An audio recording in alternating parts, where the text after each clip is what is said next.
Lovely Peaches has die are flooding TikTok this week, but it is all a hoax.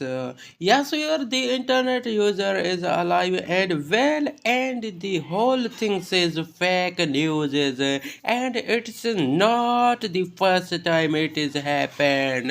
Today I share with you TikTok star Lovely Peaches stories and news. The hoax emerged on Thursday, January 25th, when post about the TikTok star death began flooding TikTok and Twitter.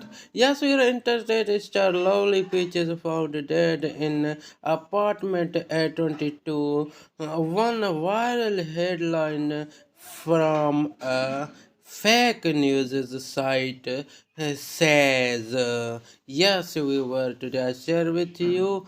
Oh, yes, we are legendary TikToker news.